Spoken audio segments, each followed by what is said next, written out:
نحمده ونصلي ونسلم على رسوله الكريم اما بعد فاعوذ بالله من الشيطان الرجيم بسم الله الرحمن الرحيم وان تصوموا خير لكم ان كنتم تعلمون صدق الله العظيم وصدق رسوله النبي الكريم الامين الرؤوف الرحيم۔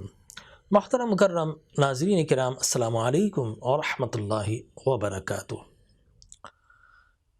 ماہ رمضان یقینی طور پر آپ بھی انجوائے کر رہے ہیں، میں بھی انجوائے کر رہا ہوں، اس لیے کہ یہ مہینہ انجوائے کرنے کا مہینہ ہے۔ اللہ کے انعام و اکرام کو، اللہ کے قرآن کی تلاوتیں کی جاتی ہیں، سنی جاتی ہیں، مساجد کی محراب و ممبروں میں، چوراہوں میں، پارکس میں، باغات میں، اور نہ جانے کہاں کہاں پر روئے زمین پر قرآن پڑھا جا رہا ہے اور سنا جا رہا ہے، اور ہر شخص پڑھنے اور سننے والا ہر حرف پر اللہ کی جانب سے 10 نیکیاں پا رہا ہے۔ سحر و افطار میں ثواب ہے، روزے میں ثواب ہے، رات کو قیام اللیل میں ثواب ہے، تو یہ ثواب کا مہینہ ہے، ملٹی پلائی کیجئے، اس لیے کہ پورے سال ہمارا نامہ اعمال اس میں بڑے بڑے شگاف پڑ جاتے ہیں، خالی ہو جائے، شگاف کو پر بھی کیجئے اور اس کے ساتھ ساتھ اس کو بھریے، تاکہ جب آپ اس دنیا سے جائیں تو آپ کا نامہ اعمال ماہ صیام کی برکتوں سے بھرا ہوا ہو۔ تو یہ مہینہ دراصل وہ مہینہ ہے جو کہ تقوی حاصل کرنے کا مہینہ ہے۔ سورہ بقرہ میں فرمایا نا کہ روزہ رکھو، فرض ہے جس طرح پچھلی امت پر کیا گیا، اور کیوں رکھو؟ اس لیے کہ اس سے تقوی حاصل ہوگا۔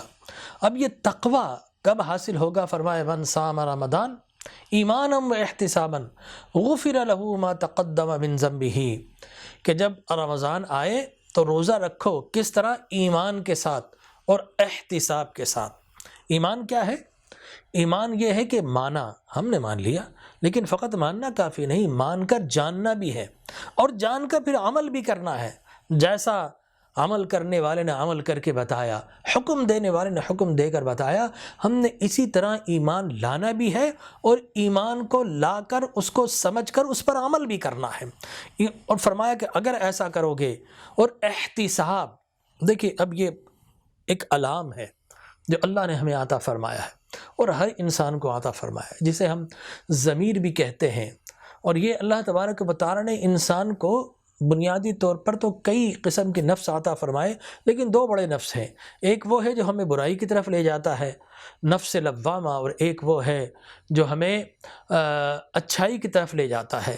ایک نفس امارہ جو برائی کی طرف، اور نفس لوامہ جو ہمیں بپ بپ کر کے بتاتا نہیں برائی کی طرف جا رہے۔ آپ آزما لیجئے کہ آپ اگر کوئی برا کام کرنے جا رہے ہیں تو آپ کے اندر ایک، سمجھ لیجئے کہ ایک بپ آنا شروع ہو جاتی ہے، آپ کے اندر ایک الارم بجنا شروع ہو جاتا ہے، ایک وارننگ آنا شروع ہو جاتی ہے، لگتا ہے آپ کو پتہ کہ صاحب کچھ غلط کرنے جا رہے ہیں، لیکن آپ نفسانی خواہشات کے باوجود اس کو کر گزرتے ہیں، لیکن آپ کا الارم آپ کو ضرور بتاتا ہے۔ ڈرے وہ لوگ جو برائی کی طرف جائیں اور ان کا یہ الارم جو ہے وہ بجنا چھوڑ دے، یہ خطرے کا نشان باقی نہ رہے، تو اس کا مطلب یہ ہے کہ اب ساری کھڑکیاں، سارے روزن، سارے سوراخ، سارے اوریفیسز اس نے اپنے لیے بند کر لیے ہیں۔ اب ڈارکنس ہی ڈارکنس ہے، اب یہ تختہ سیاہ بن چکا ہے یہ قلب۔ اس لیے بعض لوگ ایسے ہیں جو ایک دفعہ رشوت لیتے ہیں، بپ ہوتی ہے، دوسری دفعہ، تیسری دفعہ، چوتھی دفعہ، 5ویں مرتبہ، اور ایک وقت ایسا آتا ہے کہ وہ اسے برائی نہیں سمجھتے، دھڑلے سے کرتے ہیں۔ کیا مطلب؟ اس کا مطلب یہ اس کا الارمنگ سسٹم آف اس نے خود سے کر لیا ہے، اب اس کے دل پر سیاہی آ چکی ہے، اب وہ، اور جب ایسا ہو جائے تو پھر معافی کا دروازہ بند ہو جاتا ہے۔ اس لیے کہ یاد رکھیے ناظرین کرام، معافی کا دروازہ اس وقت تک کھلا رہتا ہے جب تک بندے کا یہ الارمنگ سسٹم باقی رہتا ہے، اس لیے کہ سسٹم ہی ختم نہیں تو وہ کس طرح معافی مانگے گا؟ اسے احساس ہی نہیں اس نے غلط کام کیا تو کس طرح معافی مانگے گا؟ احساس ہوگا تبھی تو معافی مانگے گا۔ تو بعض اوقات انسان کا الارمنگ سسٹم ختم ہو جائے تو توبہ کی توفیق بھی اللہ تبارک و تعالی چھین لیتا ہے، یا چلی جاتی ہے توبہ کی توفیق۔ تو یاد رکھیے کہ ماہ رمضان ہمارے اس الارمنگ سسٹم کو مضبوط کرنے کے لیے آتا ہے، اور یہ کب ہوتا ہے؟ جب ایمانم و احتساباً، آپ روزہ اس طرح رکھیں کہ ایمان اور احتساب کے ساتھ اپنا احتساب کیجئے، پورے سال کو کیلکولیٹ کیجئے کہ آپ نے کیا کیا اچھائیاں کی، کیا کیا برائیاں کی۔ ماہ رمضان میں ہم اللہ کی راہ میں زکوٰۃ دیتے ہیں، اس کو بھی کیلکولیٹ کرتے ہیں، اس کو باقاعدہ ڈرا کرتے ہیں، بیلنس نکالتے ہیں، پوری شیٹ نکالتے ہیں، اور اس کے بعد اپنا تخمینہ نکالتے ہیں اتنی زکوٰۃ دینا ہے، تو اپنے اعمال کا بھی تخمینہ نکالا کریں کہ پورے سال میں آپ نے کس پر ظلم کیا، کس کے ساتھ اچھائی کی، کتنے رشتہ داروں کو ناراض کیا، کس وجہ سے؟ صاحب میں بھی بڑا ایگو والا ہوں، میں بڑی انا والا ہوں۔ اللہ نے انا تو بنائی تھی برائیوں کے خلاف، اللہ نے آپ کی ایگو بنائی تھی کہ آپ کسی اور سے نہ مانگے، رب سے مانگے۔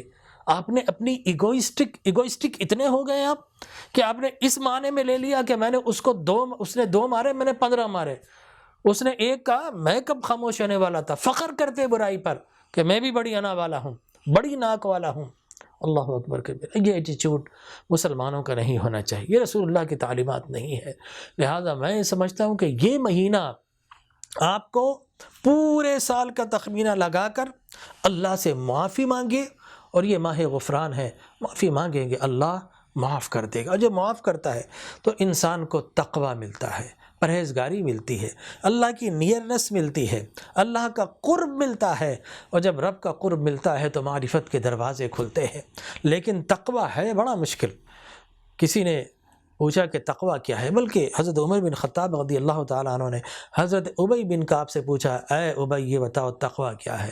تو آپ نے کہا کہ اے امیر المومنین، کیا آپ خاردار راستوں سے گزرے ہیں؟ فرمایا ہاں، کانٹے اگر ہوں میں وہاں سے گزرتا ہوں، جھاڑیوں کے درمیان سے گزرتے ہیں۔ پوچھا اے امیر المومنین کس طرح گزرتے ہیں؟ کہا کہ اپنا لباس بچا کر، لباس اٹھا کر، کہ کسی طریقے سے میرا لباس اس میں کانٹے نہ لگ جائیں، اور کیچڑ ہو تو لباس اٹھا کر بچا کر کہ وہ کیچڑ میرے لباس پر نہ لگ جائے۔ کہا کہ اے امیر المومنین، بس یہی تقوی ہے جو زندگی کی شاہراہ ہے، جو دنیا کی شاہراہ ہے، اس طرح پھونک پھونک کر قدم اٹھانا ہے کہ اس دنیا کے گناہوں کا کوئی دھبا آپ کے جسم پر نہ لگ جائے، آپ کے لباس، آپ کے قبا پر نہ لگ جائے، آپ کا اعمال خراب نہ ہو جائے۔ تو گناہوں سے بچ کر، جس طرح آپ کانٹوں سے بچ کر گزرتے ہیں، اسی طرح برائیوں سے اگر بچ کر گزریں گے تو سمجھ جائیے کہ آپ متقی بن گئے ہیں، اللہ نے آپ کو تقوی عطا فرما دیا ہے۔ اور یوں سمجھیے آپ پہاڑ پر چڑھیں تو ہر قدم پہلے سے مختلف، لیکن عجب بات ہے، اوپر چڑھ رہے ہیں مشکلات ہے، پہلا قدم آسان، دوسرا مشکل، تیسرا مشکل، چوتھا اس سے زیادہ مشکل، لیکن ایک لمحے کے لیے غور کیجئے کہ آپ کو کیا مل رہا ہے؟ آپ کو بلندی مل رہی ہے، آپ کو عظمت مل رہی ہے، آپ کو ہر قدم کے ساتھ اللہ تبارک و تعالی مزید ہائٹ عطا کر رہا ہے، مزید بلندی عطا کر رہا ہے، رفعت عطا کر رہا ہے، آپ کو شان اور شوکت عطا کر رہا ہے۔ لیکن پہاڑ سے اترنا کتنا آسان ہے، ہر قدم پہلے سے آسان، لیکن دراصل آپ کو تنزلی مل رہی ہے، آپ کو آہستہ آہستہ جس طرح آپ نیچے اتریں گے، اس کا مطلب یہ ہے کہ آپ اپنی منزل اور مقام سے نیچے آ رہے ہیں۔ تو یاد رکھیے برائی کا معاملہ ایسا ہے تو لذت ہے، تو آسان، لیکن دراصل آپ اپنے مقام سے گر رہے ہیں، اپنے کردار سے گر رہے ہیں، اپنی اخلاقیات سے گر رہے ہیں۔ تو یہ مہینہ دراصل تقوی حاصل کرنے کا مہینہ ہے، آپ کی کریکٹر گرومنگ کا مہینہ ہے، آپ کے کریکٹر کو گروم کرتا ہے روزے کے ذریعے۔ اور میں آگے چل کر بتاؤں گا کہ روزے کے کیا کیا فوائد ہوتے ہیں، لیکن یقین جانیے روزہ ہمیں تقوی عطا کرتا ہے، اور جب تقوی ملتا ہے تو اسلامی عبادات کا سارا نچوڑ یہ ہے۔ نماز کیا کرتی ہے؟ نماز ہمیں برائیوں سے بچاتی ہے، ان الصلاۃ تنہی عن الفحشاء والمنکر، کہ بے شک نماز تمہیں برائیوں سے منع کرتی ہے۔ اور جب نماز منع کرتی ہے، 5 وقت منع کرے گی، تو انسان کبھی تو رکے گا، اسے حیا آئے گی، اسے انسان کو اللہ نے the human beings are the full of the modesty، شرم و حیا کا مجموعہ بنایا ہے۔ تو انسان کی شرم اور حیا کا تقاضا یہ ہے کہ کبھی تو منع کرنے والے کی وہ بات سنتا ہے اور رک جاتا ہے۔ اسی طریقے سے حج کیا ہے؟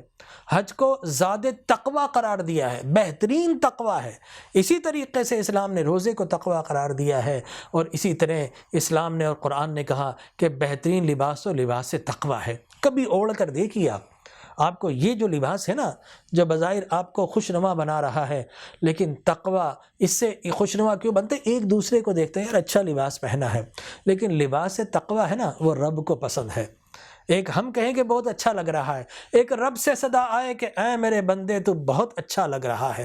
تو کبھی کبھی وہ لباس تقوی پہن کر دیکھیے، اور یہی وہ تقوی کا لباس ہے جو اللہ تبارک و تعالی اور روزے کے ذریعے ہمیں عطا فرماتا ہے۔ اور وَمَن يُعَظِّمْ شَعَائِرَ اللَّهِ فَإِنَّهَا مِن تَقْوَى الْقُلُوبِ، کہ اللہ کی نشانیوں کی جو تعظیم کرتے ہیں، یقینی طور پر اللہ انہیں دل کا تقوی، بہت سارے تقوی، آنکھوں کا تقوی، کان کا تقوی، آپ کی زبان کا تقوی، آپ کے اعضاء کا تقوی، لیکن جو دل کا تقوی ہے، جو پائسٹی آف دا ہارٹ ہے، جو یہاں تقوی ہے نا قلب کا، وہ بہترین اور اعلیٰ ترین تقوی ہے۔